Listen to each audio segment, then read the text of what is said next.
Bueno, mis hermanos, vimos que Primera de Timoteo es una epístola que nos transmite el orden que Dios quiere para la iglesia. Hemos estado haciendo ya muchísimo mención de esto. Pero nuestra tarea también es ver lo que sucede en la epístola a Timoteo y a su vez trasladar todos esos imperativos, todas esas verdades y trasladarlas a nuestro contexto y llevarlas a una aplicación práctica, donde nosotros como iglesia debemos tomar la palabra de Dios y cumplir lo que la palabra de Dios nos demanda. Estuve repasando el sermón anterior, ahí tomé un tiempo para eso, y quiero hacer mención de algunas cosas del sermón anterior y de los otros sermones a la luz de comentarios, de preguntas que se han dado en el camino durante la semana, de algunas inquietudes o apreciaciones que yo como pastor considero la iglesia local necesita. Vimos primeramente en el sermón anterior que todos estos imperativos a la iglesia, que todos estos mandamientos son una muestra del amor de Dios para con su iglesia, para con su pueblo. Dios muestra su amor para con nosotros por medio del orden que Él desea que tengamos, por medio del cuidado que Él desea darnos para que vivamos como iglesia en bienestar, ¿sí? Él quiere un bienestar para su pueblo, pero el hecho de que Dios muestre que Él nos ama, que Él ha hecho todo esto por nosotros, que nos cuida, que quiere nuestro bienestar, y creo que es la parte, aunque lo mencioné muy rápido, que quiero subrayar hoy, no nos hace a nosotros ser el centro de la historia. No nos coloca a nosotros como el centro. El centro es Dios. El centro es nuestro Señor Jesucristo. Él es el que debe ser glorificado, Él es el que debe ser reconocido y Él es el que debe ser exaltado. ¿Cuál fue el problema en Romanos capítulo 1? No lo busque. ¿Cuál fue el problema? ¿Qué problema hubo en Romanos? Que habiendo conocido a Dios, dice el texto, no le glorificaron como a Dios, ni le dieron gracias. Dios se revela al hombre en amor a través del Evangelio. Él espera que su pueblo responda en obediencia para Él ser exaltado en un mundo caído. Entonces debemos ver el amor de Dios manifiesto hacia nosotros, no colocándonos a nosotros en el centro, sino que al final del día, Él debe ser glorificado en todo esto. Es justamente por esto, mis hermanos, que así como la iglesia ha sido partícipe de la gracia y el amor de Dios de manera corporativa, la iglesia ha sido partícipe de la gracia y del amor de manera corporativa, obteniendo un liderazgo sano, un liderazgo bíblico con el cual Dios los está cuidando. Así como la iglesia ha recibido esa gracia, a su vez Pablo dice, la iglesia debe ser columna, debe ser sostén de la verdad, exaltando el evangelio de Cristo sobre todas las cosas. Cristo en el centro, hermanos, Cristo en la preeminencia. Hoy vamos a subrayar eso también en el sermón. Cristo en el centro. La iglesia, hermanos, nosotros somos el cuerpo de Cristo. Somos la forma visible de Cristo en el mundo. Somos nosotros. La iglesia debe revelar la gloria de Dios al mundo. Debe revelar el evangelio para la salvación del hombre. Entonces, de manera corporativa, nosotros, hermanos, debemos colocar a Cristo en el centro, predicar a Cristo y revelar a Cristo al hombre. Si están conmigo, es nuestra tarea. De manera corporativa, juntos debemos hacer esto como iglesia a la luz de una epístola como primera de Timoteo.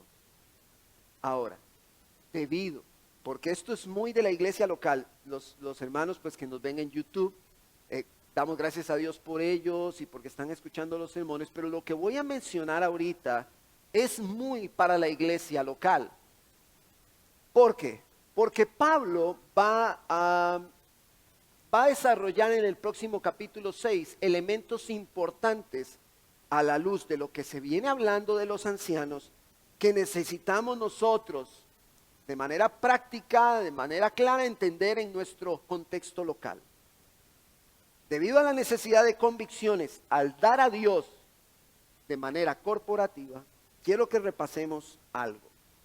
Vimos, hermanos, dos imperativos que involucran el recurso económico, en los cuales estaban las viudas y el sostenimiento de los ancianos. Pero respecto a los ancianos en nuestro contexto local, vimos la importancia de honrar a los ancianos o pastores, proteger a los ancianos o pastores, reprender a los pastores y también lo que concierne al ordenamiento de nuevos pastores. Eso lo vimos todo esto en el sermón anterior. Ahora, todo lo que voy a mencionar es necesario para abordar el capítulo 6. Espero también que usted haya podido leer el artículo que recomendamos de Coalición por el Evangelio en el sermón anterior, que se titula ¿Cuánto debe ganar un pastor? Yo sé que esto suena muy administrativo, muy técnico, muy de dinero, pero estamos en tiempos, hermano, en tiempos peligrosos, donde hay muchos lobos rapaces y la iglesia CCAJ Moravia debe tener el blindaje necesario para nunca ser abordada por una situación de estas. A la luz de nuestro contexto, el cuerpo de pastores de la misión funge como un consejo, como un ente regulador de los salarios de los pastores, a fin de que ningún pastor le falte lo necesario y a su vez ellos no se vean seducidos nunca a abusar o a pedir más de lo que deben. Ahora, a la luz de que debemos los pastores, la iglesia, todos, estar contentos con lo necesario, según vamos a ver en el capítulo 6, los pastores, la iglesia, es responsable de administrar bien, de tener una buena mayordomía de lo que Dios le ha dado. Pero los pastores también tenemos esta responsabilidad.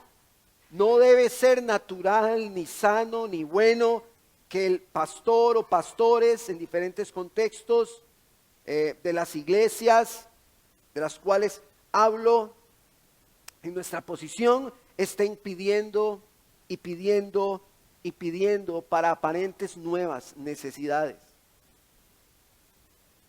En nuestro contexto local, nosotros debemos como pastores abordar a este consejo de pastores y expresar si hay alguna necesidad. Pero, por otro lado, si algunos hermanos de la iglesia tienen la convicción de Gálatas 6:6 muy en firme y ellos de su propia voluntad deciden bendecir a los ancianos o a los pastores, según Gálatas 6:6 que dice que todo aquel que es enseñado haga partícipe de toda cosa buena al que lo enseña. Si ellos deciden hacer esto, ellos pueden hacerlo, pero porque ellos lo han propuesto y no porque el pastor los está persuadiendo o está haciendo solicitudes constantes por medio de coerción para obtener esas bendiciones.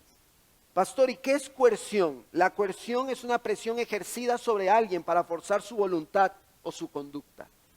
Entonces, los pastores no deben tan siquiera verse expuestos a utilizar el sermón para expresar sus necesidades y como una caña de pescar la expreso, tiro el anzuelo a ver quién pica. No funciona, no se debe, no está bien. Y debemos nosotros estar claros de que hay un orden establecido en nuestro contexto local que evita que esto se suscite. Pero estén conmigo. ¿Ven? No debemos nosotros utilizar los pastores los sermones para esto, porque podríamos querer abusar de esa forma y tirar el anzuelo como pescando. En el SEAN, una hermana comentó, ellos vienen de una congregación de esto de la prosperidad y todo ese rollo, Y ella comentó que en ese contexto los pastores, aunque tenían más de lo necesario, ellos querían que se les pagara todo. Todo, los paseos, las comidas, los carros, a pesar de que tenían más de lo necesario. Cuando los pastores piden más y se les da más, y piden más y se les da más y siguen pidiendo, como decía el pastor allá en la conferencia de Acts 29, se está evidenciando que algo está mal en su corazón con relación al pecado. La palabra dice en Eclesiastés capítulo 5, verso 10, que el que ama el dinero nunca se saciará de él. Y el que ama las cosas materiales nunca se saciará de ellas. Siempre tendrá fuerzas para pedir más y para pedir más. Siempre, porque nunca se va a saciar. Nunca será suficiente. Nunca. Es un principio no solo para pastores, sino también para la iglesia. Si usted no se sacia, no da gracias por el puño lleno que tiene, quedará en evidencia tarde o temprano. En nuestro contexto, mis hermanos, los salarios de los pastores son salarios promedio, acorde a las poblaciones de las diferentes iglesias. Ningún salario es desmedido y ni en exceso. Todos son regulados a la luz de este consejo de pastores. En el movimiento, hermanos, de la prosperidad del día de hoy, lo que hacen es lo siguiente. En una iglesia de 5,000 personas, toman los diezmos de esas 5,000 personas y todos los diezmos son del pastor. Entendemos el abuso que esto conlleva, entendemos el pecado que se revela. Por eso en nuestro contexto nosotros debemos de dar con alegría y con convicciones bien claras. Esto por eso digo, es para nuestra congregación local. Si alguien lo escucha en YouTube, pues bien, pero todas estas cosas van para nuestro contexto. Ahora, pastor, ¿por qué está mencionando todo esto? Por lo que vamos a ver en el capítulo 6 de 1 Timoteo. Justamente por eso. Porque debemos aplicar la palabra de Dios a nuestro contexto local, debemos aprender de ella, ver a Cristo allí y vivir piadosamente. Así que vaya conmigo al capítulo 6 de 1 Timoteo, verso 1. Capítulo 6, verso 1. En el sermón titulado hoy, Piedad y Contentamiento, parte 1. Serán muchas partes, esto sí se los digo. Es como una miniserie que tenemos aquí en 1 Timoteo, se nos va a extender un poco, porque estaremos viendo hoy del verso 1 al verso 3, imagínense hermano, al verso 3. Venimos saliendo de 2 sermones que nos muestran los imperativos, o que titulamos a la luz de lo que muestran los imperativos para con los demás, obligaciones que tenemos para con los demás dentro de la misma iglesia. Pero en 1 Timoteo 6 nos encontramos con un escenario un poco distinto. Dice la palabra del Señor en la Nueva Biblia de las Américas: todos los que están bajo yugo como esclavos, consideren a sus propios amos como dignos de todo honor, para que el nombre de Dios y nuestra doctrina no sean blasfemados. Y los que tienen amos que son creyentes, no les falten el respeto, porque son amos, sino sírvanles aún mejor, ya que son creyentes y amados los que se benefician de su servicio. Enseña y predica estos principios, verso 3.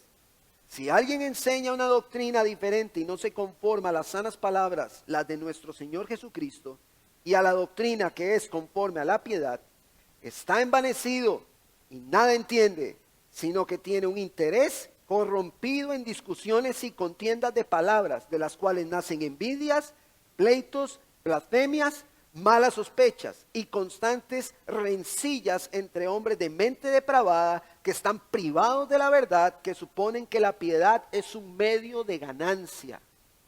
Vamos a dejarlo ahí. En estos primeros versos, si usted va conmigo del 1 al 2, vamos a ver 2 escenarios. Y esto nos lleva a nuestro primer encabezado. La conducta de la iglesia debe ser piadosa en su contexto individual. En la época de la iglesia de Éfeso, los esclavos hacían los trabajos de amos adinerados. era toda un sistema económico el que se sostenía por medio de esta dinámica. Toda la economía del Imperio Romano se sostenía con la esclavitud, con los amos, con los esclavos. Era algo, hermanos, muy normal de la época. Es necesario que todas las ideas preconcebidas que tenemos de la esclavitud las saquemos de nuestra mente, porque la esclavitud en este contexto de la iglesia primitiva era algo normal. Era algo, hermanos, que involucraba amos, que involucraba siervos, y que tanto amos como esclavos, en ambos bandos, si así se puede decir, habían creyentes. Habían amos creyentes y habían esclavos creyentes. ¿Sí? Y podía ser que un esclavo creyente estuviese con un amo creyente, o un esclavo creyente estuviese con un amo que no era creyente, o viceversa. Eso era normal. Se sostenía toda la economía del Imperio Romano de esta manera. Ahora, Pablo plantea dos escenarios. El primero, siervos de amos que no son creyentes. Estos deben respetar y honrar a sus amos con un fin específico. ¿Cuál es el fin específico que nos muestra la palabra? ¿Cuál es? Para que el nombre de Dios y lo que predicamos, dice Pablo, no sean blasfemados. ¿Cómo aplicamos esto a nuestro contexto de hoy? Estamos hablando de un sistema económico que se sostenía de esta manera, que era muy normal, que así caminaban las cosas en la época del Imperio Romano. La manera en la que aplicamos esto lo vimos cuando vimos este imperativo en la epístola a los Colosenses. Nuestros trabajos, nuestros roles dentro de la economía y el sistema en el que nos encontramos. Nosotros o somos jefaturas o somos, algunos le llaman colaboradores, otros subalternos o empleados, pero aquí hay de todo. Aquí hay hermanos que son jefaturas, que coordinan áreas o que tienen su propia empresa, y también hay hermanos como yo que somos empleados, que estamos en una planilla, que tenemos un patrono y que debemos seguir las instrucciones de ese patrono. Entonces, aplicando esto a nuestro contexto de hoy, volvemos a encontrar una colisión entre el término vagancia y el reino de los cielos. David, ¿usted tiene un problema con los vagos? Sí, hermano, sí, tengo que, delante de todos ustedes lo reconozco, que tengo un serio problema con eso. Y yo le decía, hablando con mi esposa ese tema, yo no coincido, no me entra, hermanos, vea, lo voy a tirar así, no me entra en la cabeza un adulto, 20, 25 años, en su casa, ahí, así. A mí eso, a mí no me hace match, o sea, no me entra. Ahora, si no es cristiano, pues está bien. Ay, en el mundo hay de todo. Pero si es creyente es de trabajo. Si es creyente, es de trabajo. Hermanos, si es creyente, trabaja. Y si no, tiene que nacer de nuevo. Y ahora lo llamamos al arrepentimiento para que pida perdón al Señor. Hermanos, los siervos que trabajaban con esclavos, con amos no creyentes, debían ser diligentes para que la palabra de Dios, para que el Dios que representan no sea blasfemado. Lo cual nos transmite a nosotros que en nuestros trabajos nosotros debemos ser diligentes independientemente si el patrono es creyente o no. Nosotros debemos ser diligentes. Debemos ser buenos empleados, hacer bien el trabajo que hacemos para que no se hable mal del Dios que nosotros decimos tener. Ni la predicación que nosotros estamos compartiendo a los compañeros de trabajo sea cuestionada. Nosotros debemos caracterizarnos como iglesia por ser de trabajo. Diligentes, sin importar si el patrono es creyente o no. Nosotros llegamos a nuestro trabajo, le predicamos a Cristo a todo mundo, pero el patrono va a ver nuestra conducta en el trabajo. Sí, muy bonito el Dios que usted me habla, pero aquí vinimos a trabajar, hagámosle a ver cómo es la cosa. Conozco casos, vean, antes yo he escuchado frases de hermanos ya mayores que hablan de los 80, de los 70. Dicen que para la época de los 80 y los 70, para un empresario contratar a un cristiano era lo mejor que le podía pasar.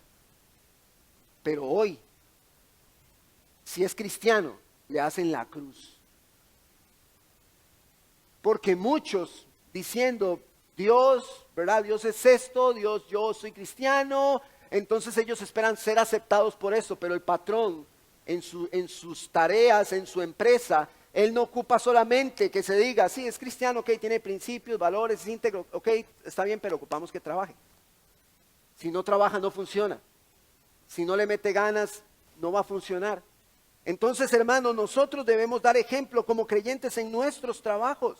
Es una forma, hermanos, de mostrar el evangelio, siendo diligentes y responsables en nuestro trabajo, sin importar si el patrono no es creyente. Pero el otro caso que plantea Pablo es si el patrono es creyente o si el amo es creyente. Dice, no les deben faltar el respeto y le demanda más. Deben hacerlo aún mejor. Vamos a ver, si usted tiene un patrono que no es creyente y usted trabaja duro en esa empresa, si su patrono es creyente, usted tiene que trabajar más duro. ¿Sí está conmigo?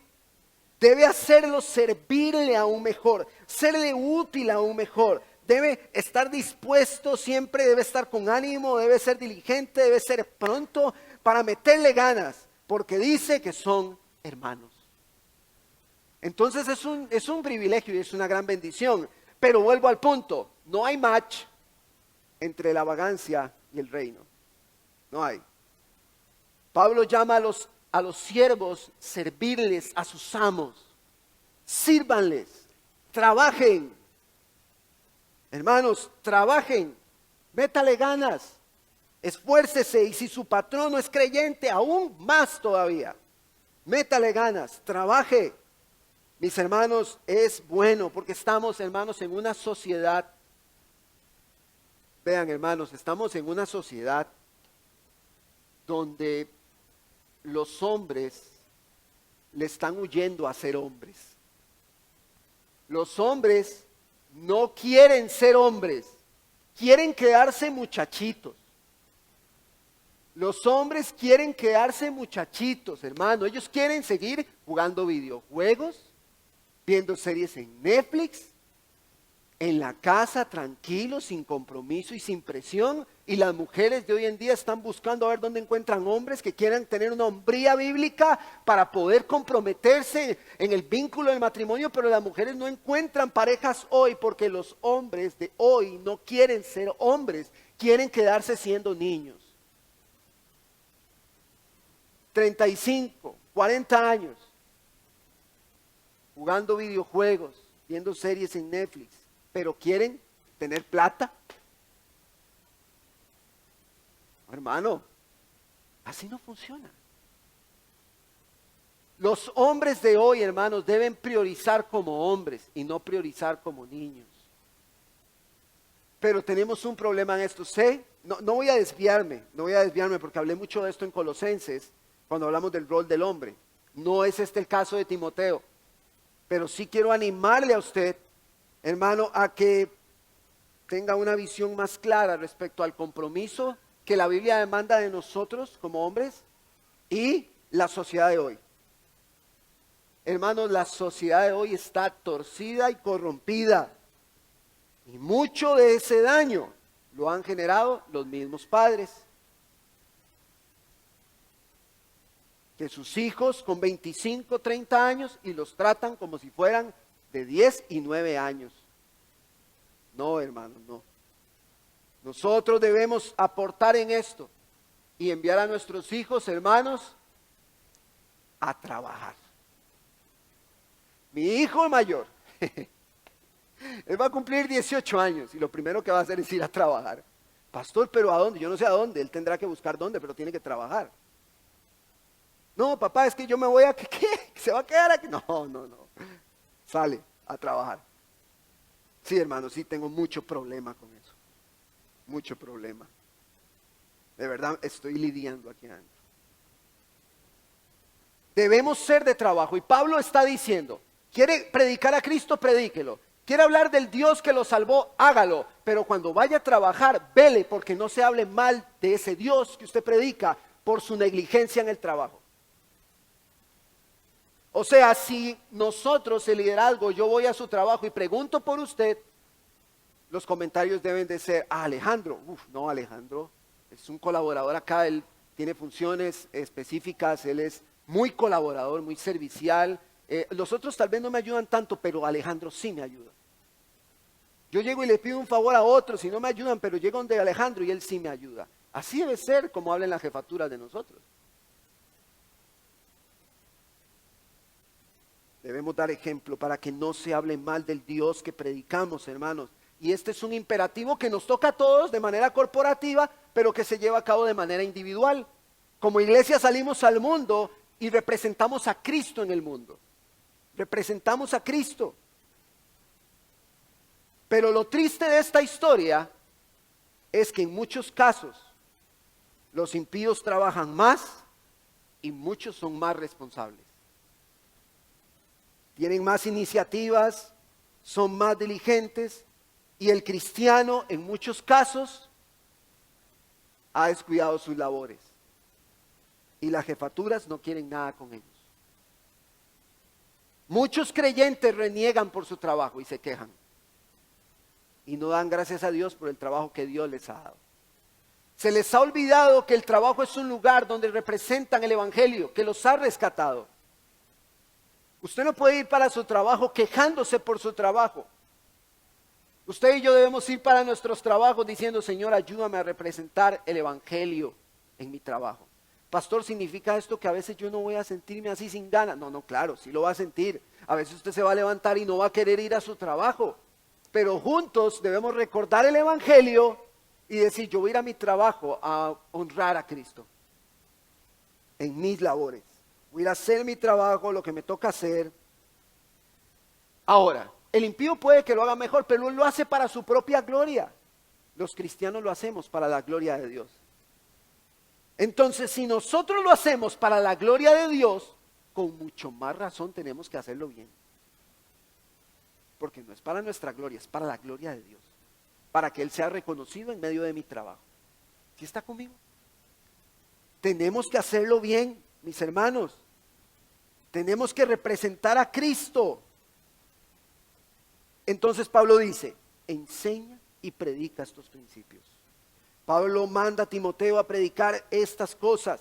Los imperativos, hermanos, de manera corporativa no se limitan solo a los momentos de comunión, sino que salimos al mundo y Wendy, Roy, Mario, todos están allá afuera en diferentes lugares de la capital representando a Cristo como iglesia. Representando a Cristo en diferentes lugares. Las madres con sus hijos, diligentes, cuidando, velando por ellos, están representando a Cristo. Están reflejando el evangelio. Hombres que trabajan, que salen temprano, mujeres que también trabajan, que salen temprano, que llegan tarde, donde sea que estén, están representando a Cristo. Sea cual sea la labor que tengamos, estamos representando a Cristo allí.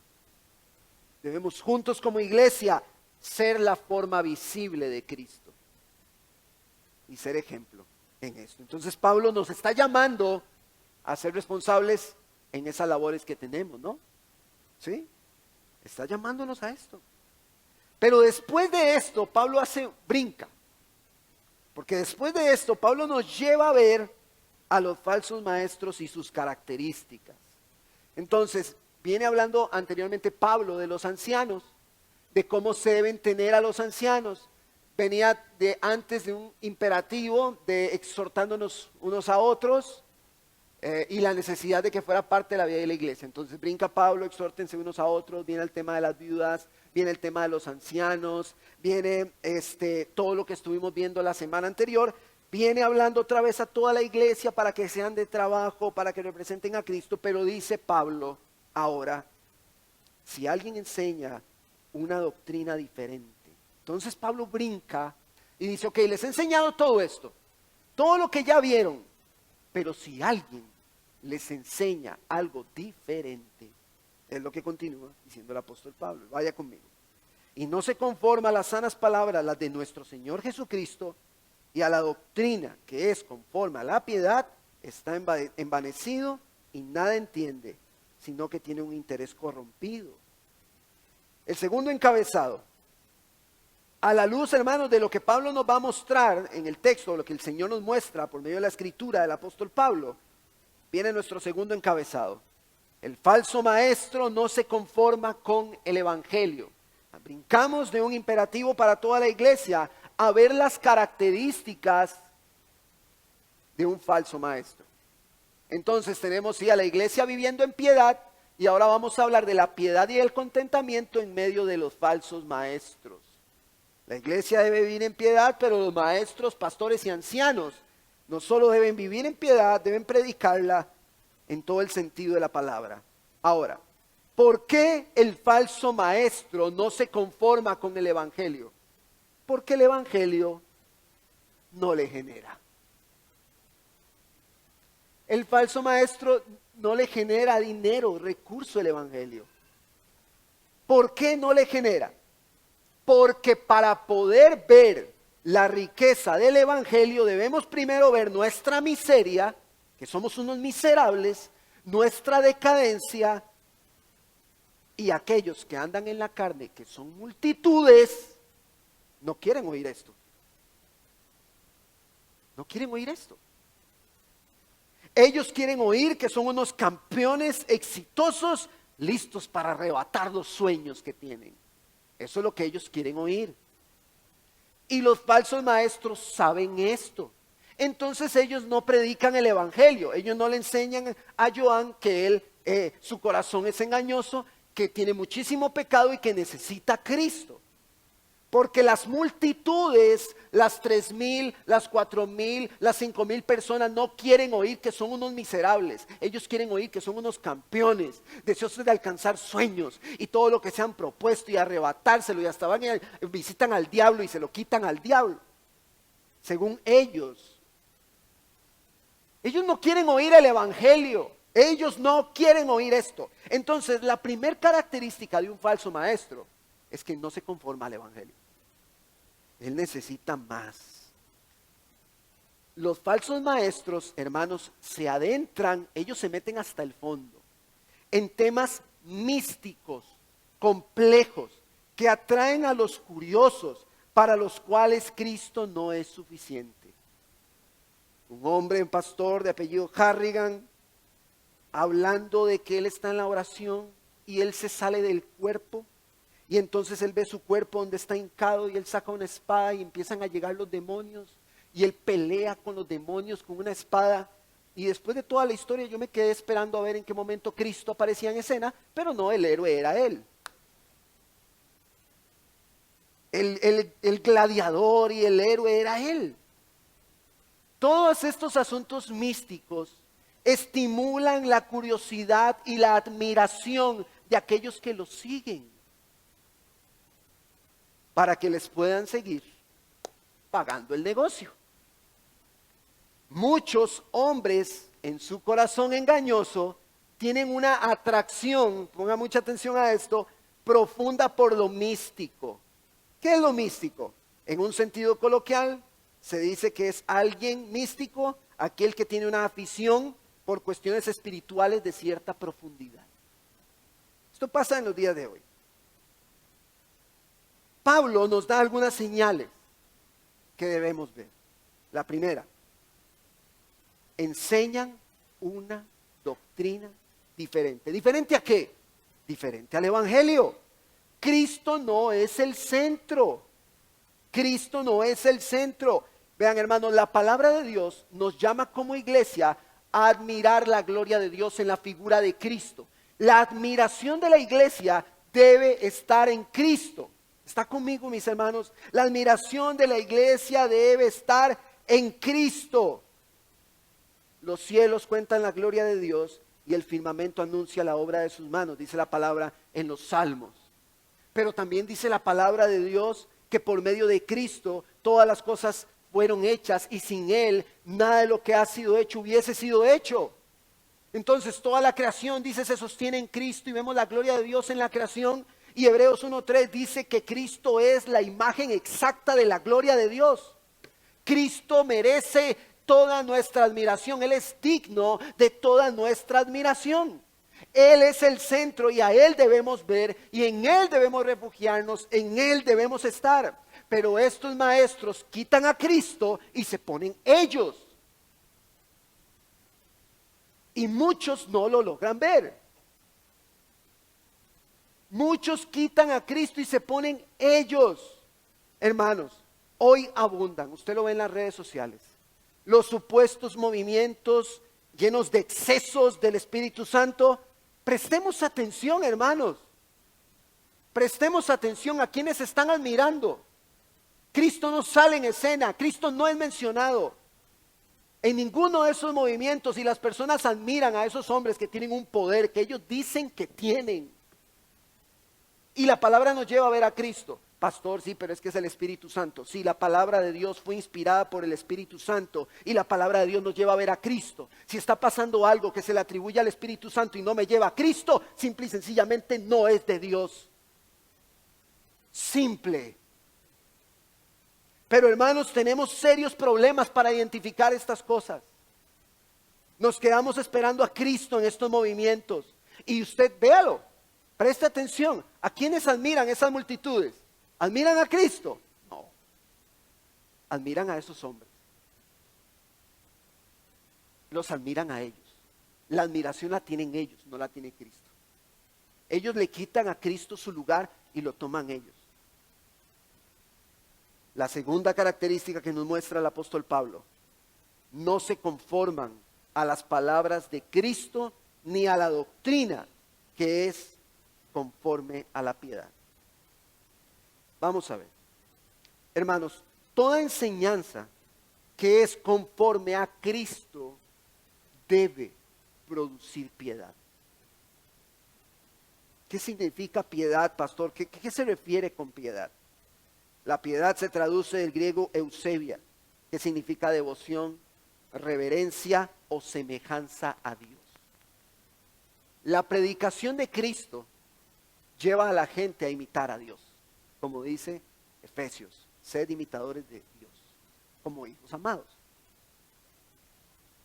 La predicación de Cristo lleva a la iglesia a buscar ser santos, porque Dios es santo. Pero hoy, las personas que Pablo dice más adelante, que les pica el oído, que tienen comezón de oír, que les gustan, que les acaricien el oído con cosas místicas, abstractas, que no me llevan a Cristo. Muchos llegan a las iglesias, hermanos. Ellos no quieren escuchar de Cristo, ellos no quieren escuchar que están en pecado, ellos no quieren escuchar que deben depender de Jesús cada día. Ellos quieren que se arreglen sus problemas, que las broncas se solucionen. Ellos quieren que se les diga que van a alcanzar todo lo que ellos en su corazón han propuesto, por más vano que sea. Eso es lo que ellos quieren. Hermanos, si tenemos multitudes que siguen el entretenimiento,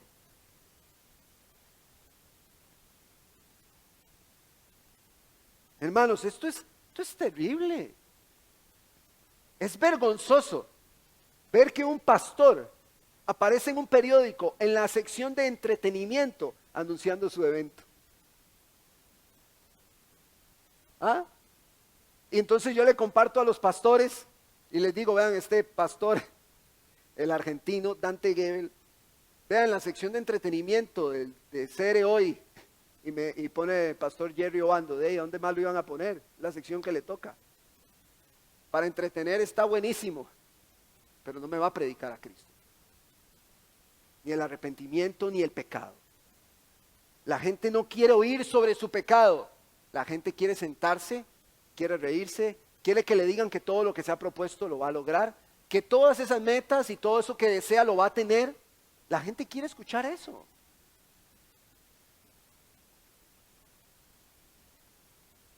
Pero ¿dónde está Cristo? Hermanos, esto no se trata de experiencias, sensaciones o asuntos místicos. Esto se trata de una vida de piedad. Si usted tiene, yo tuve una experiencia, muy bien, gloria a Dios, me parece excelente que haya tenido una experiencia. Es que yo en algún momento yo sentí, ok, súper bien que haya sentido, estamos de acuerdo, somos hombres, pero su vida de piedad, ¿cómo está? ¿Cómo está su relación con el pecado? ¿Está Cristo gobernando su vida? ¿Es Cristo el centro de todo lo que usted hace? Es que el Espíritu Santo y yo tenemos una relación maravillosa, un vínculo tan lindo, yo con el Espíritu Santo. Ok, muy bien. ¿Te lleva a ver a Cristo el Espíritu Santo? ¿Estás viendo a Cristo? ¿Estás viendo tu pecado y la necesidad de Cristo todos los días? Sí, pastor, lo estoy viendo. Entonces definitivamente tienes una relación con el Espíritu Santo. Pero si usted me dice que está sacando espadas y viendo demonios y Cristo no aparece en ningún lugar, usted está teniendo solo experiencias emocionales, como las que tenía Bobby en el triciclo. Yo sé, hermanos, que esto es duro a mencionarlo en tiempos como estos, pero Satanás está haciendo fiesta. Y nosotros los predicadores como decimos de los ticos, así en el lenguaje coloquial, nos mingueamos para decir las cosas. ¿Por qué? ¿Por qué? Ya un puro formalismo, una pura cosa para decir una cosa, para decir la otra, y Satanás está haciendo fiesta, llenando estadios con personas ignorantes que quieren ser entretenidas, que quieren que les hagan reír un rato, hermanos. Si usted quiere que le hagan reír, vaya. Pero si quiere escuchar a Cristo, se equivocó de lugar. Mateo 7. Si quiere va conmigo a Mateo capítulo 7.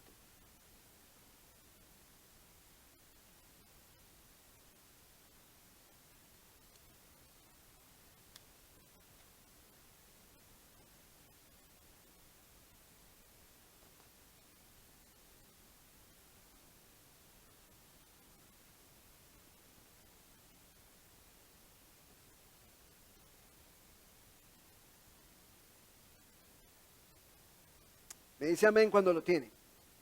Verso 15.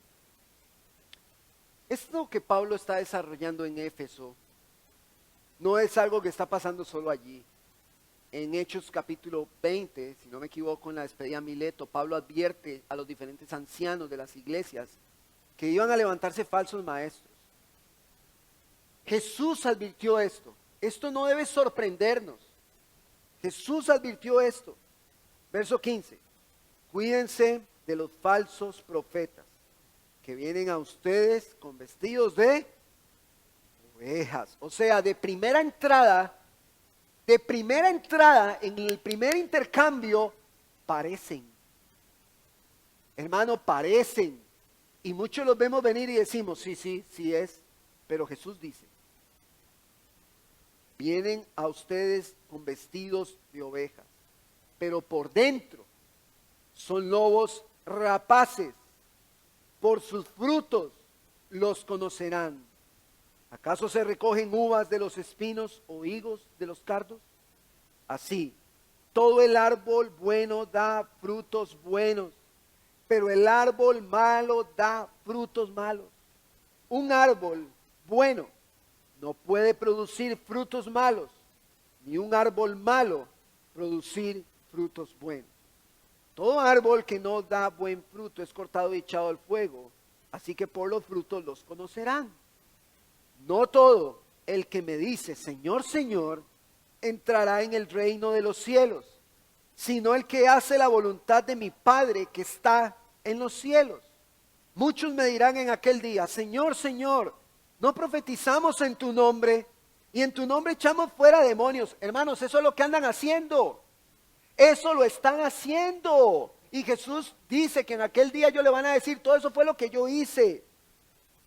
Y en tu nombre hicimos muchos milagros. Entonces les declararé, jamás los conocí, apártense de mí los que practican la iniquidad. ¿Por qué era necesario al inicio del sermón hablar de nuestro contexto local y de los ancianos a la luz del sermón anterior también? Porque nosotros debemos velar porque los ancianos, porque los líderes de nuestras congregaciones sean genuinamente ovejas de Cristo y no lobos vestidos de ovejas. Porque hoy damos gracias a Dios por nuestro contexto local, pero en 10, 15, 20 años, ¿cómo iremos a estar? Si no es que Cristo ha venido? Ojalá que haya venido. Pero nosotros debemos saber ver, hermanos. Debemos tener discernimiento para notar cuáles son lobos vestidos de ovejas. La conducta de nosotros como ancianos es cierto, sí, lo que vimos, hay que honrarlos, hay que amarlos, todo eso. Pero nuestra conducta debe ser piadosa. La conducta de la iglesia debe ser piadosa. Y si vemos lo que Jesús está diciendo, la forma de notar que no son genuinamente creyentes es por su vida que no es piadosa. Usted ve cómo estos hombres de hoy buscan la admiración ellos. ¿Por qué? Porque saben que después del servicio les espera un BMW X6 del año que los va a llevar hasta su aeropuerto a salir en su jet privado. Ese es el alimento que ellos tienen. Eso es lo que los llena. Su Dios es su vientre, es lo que desean. Es notorio, cualquiera lo puede ver. Es sencillísimo. Es fácil de ver. Abusando, robando a la iglesia de Cristo y utilizando la piedad, la entrega a Dios, porque dice en la Nueva Traducción Viviente, vea lo que dice y se lo voy a leer. En la Nueva Traducción Viviente dice que estos hombres muestran sumisión a Dios para enriquecerse. Ellos dicen, bueno, yo le hago creer a todos que yo soy piadoso, pero al final del día la cuenta tiene que estar llena. Y yo hago todo mi trabajo para mostrarles a ustedes todo lo que yo hago en mi poder, que Dios me dio especial y sobrenatural. Porque al final del día mi cuenta va a estar con 6 o 7 ceros. Esto es lo que los alimenta, mis hermanos. Por eso, en nuestro contexto, el velar por el corazón de los pastores, para que no se vean seducidos a abusar, ni a pedir más de lo necesario, deberíamos nosotros de ver la gracia de Dios en eso. Y bendecir el nombre del Señor por eso. Pablo está diciendo, hermanos, sí, hay muchos imperativos de manera corporativa, como iglesia tenemos que cumplirlos, todo lo que estamos viendo de los ancianos, todo el orden y el cuidado que Dios está mostrando, lo está mostrando para que estas cosas no pasen. Una forma, vean, cuando un niño sale para la escuela, no faltan padres que le digan, vea, si se le acerca a alguien extraño, ofreciéndole algo, ¿sí o no? Así, no le haga caso. Entonces los pastores que tenemos que decirle a la iglesia, vea iglesia, usted va a salir, va a abrir YouTube, va a abrir Facebook y se va a topar con un montón de tiburones que va a querer engañarlo a usted. No se deje engañar. Juan Calvino decía, los pastores tienen que tener una voz para llamar a las ovejas, pero otra para espantar a los lobos. Debemos nosotros los pastores cuidar de la iglesia. Entonces le decimos a la iglesia, ok, usted mañana sale para su trabajo, represente a Cristo, para que no sea blasfemado el Dios que lo salvó a usted. Está muy bien, fue lo primero que vimos. Pero ahora estamos viendo una descripción de los falsos maestros y le estamos diciendo a la iglesia, esté pilas, porque puede ser que usted esté escuchando en YouTube, o en Facebook, o en las redes, o donde sea, lo que no tiene que escuchar. Tenga mucho cuidado. Porque estos lobos rapaces quieren engañar, hermanos, los falsos maestros, según está mostrando la palabra de Dios, producen falsos discípulos. Una iglesia puede sostenerse por 20, 30, 40 años, pero eso no dice que es una iglesia donde Cristo es el centro. Pastor, ¿y cómo sabemos si es una iglesia donde Cristo es el centro? La iglesia está buscando vivir en piedad. Está buscando amarse los unos a los otros. Está buscando el perdón unos a otros. Está buscando la santidad y dejar las cosas vanas de este mundo.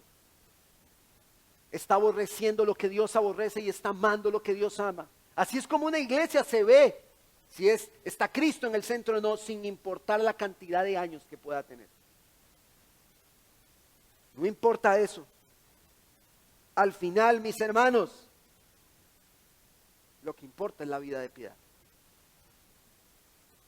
Y en este libro del esposo amando a la esposa, que les comenté antes del sermón, hay un extracto que dice que el papá le dijo a su hijo, le dice, cuando alguien te diga una cosa, pero con su actitud haga otra, créele a la actitud, porque con sus palabras te está mintiendo. Al fin del día, lo que importa es tener una vida de piedad y ser semejantes a Cristo, por más que nosotros digamos. Es lo que la palabra nos está transmitiendo. Y Pablo tiene un deseo profundo de que Timoteo vele, porque Cristo sea exaltado. El predicar la piedad va a producir devoción en la iglesia y va a producir semejanza a Dios en la iglesia. De manera corporativa, mis hermanos, debemos reflejar el carácter de Dios, juntos, cumpliendo todo conforme al orden que se estipula para la iglesia. Debemos glorificar a Dios. Hermanos, el cumplir el orden de ancianos, obispos, de diáconos, lo de las viudas, exhortarnos unos a otros, ser columna y sostén de la verdad, en todos los imperativos con los cuales Dios nos muestra amor y cuidado, si los cumplimos, Él es glorificado. Y podemos decir que Dios está operando en la iglesia.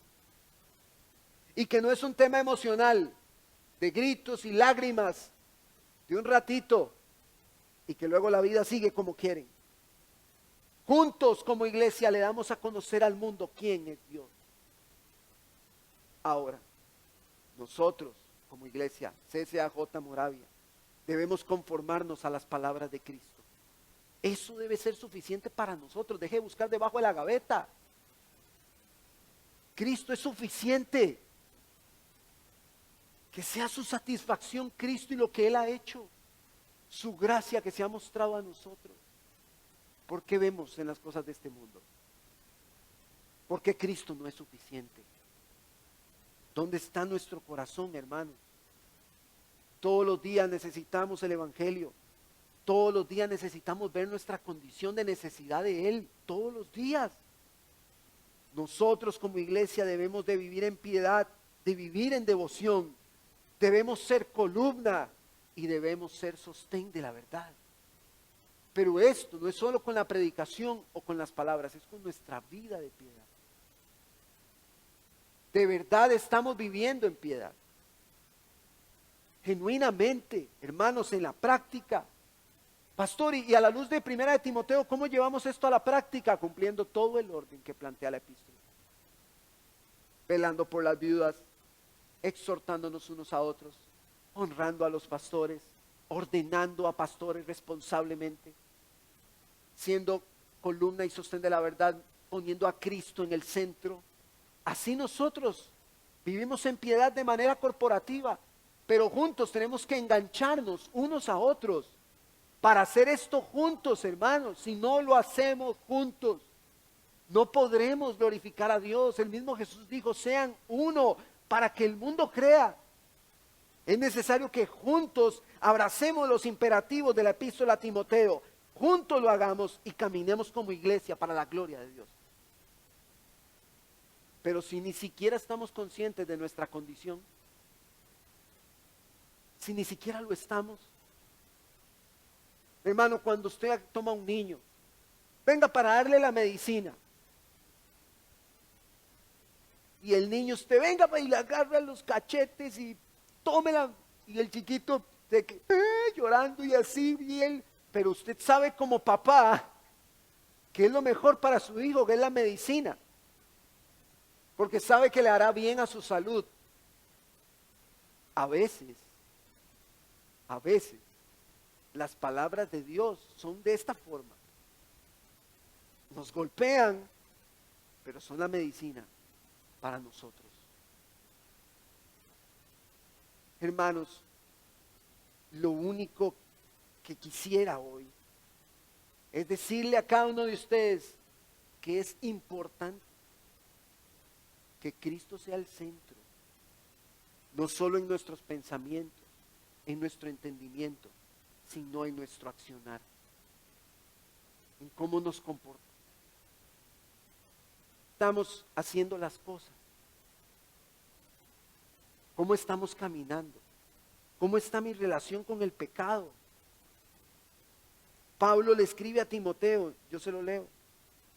Te escribo esto, Timoteo, esperando ir a verte pronto, porque si me tardo, quiero que sepas cómo debe conducirse uno en la casa de Dios, que es la iglesia del Dios vivo, columna y sostén de la verdad.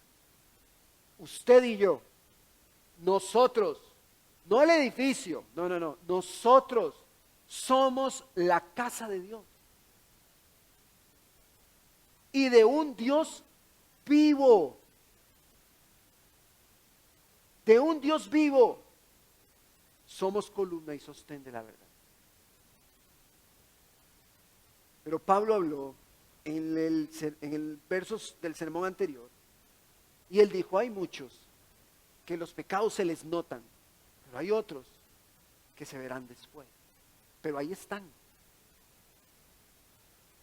Y yo sé que tenemos imperativos como iglesia, de manera corporativa, pero yo quiero que medite un momento usted, en su interior, cómo está su vida a la luz del Evangelio. ¿Cómo está su relación con el pecado? ¿Qué lo alimenta? ¿Qué lo impulsa a estar aquí sentado esta mañana? ¿Qué le impulsa cada mañana a meditar en la gracia de Dios?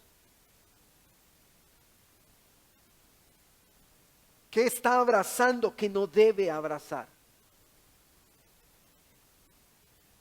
¿Está exhortándose unos a otros la iglesia?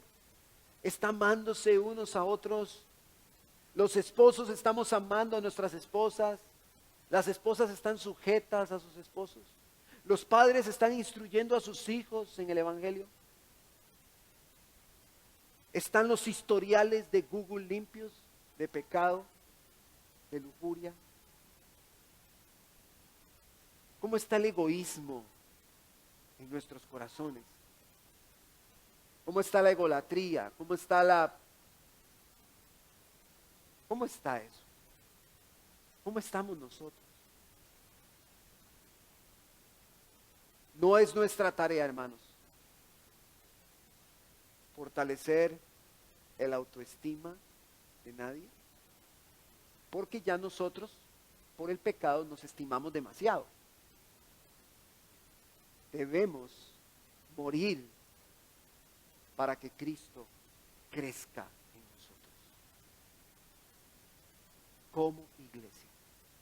Y Pablo dice en el texto, hay algunos que no se conforman al Evangelio. Ellos quieren más. No se conforman a las palabras de Cristo. Quieren más. Y si Cristo, hermanos, no es suficiente, no hay nada que vaya a saciar su corazón lleno, saturado de pecado. Cristo debe ser suficiente para nosotros. Pero los falsos maestros empiezan a venderle la idea y le dicen, no, hay más cosas. No te están diciendo todo, sí, te están hablando de Cristo, pero hay más. Pero hermanos, Cristo es suficiente. Y la palabra nos lleva a ver a Cristo desde el Génesis hasta el Apocalipsis. En el pecado del hombre en el huerto, el hombre peca, ¿se promete a quién? A Cristo. Y la palabra de Dios culmina con Cristo venciendo y consumando su reino eternamente. Y nada podrá detener eso. Así que tenemos aquí una opción ante nuestro problema del pecado.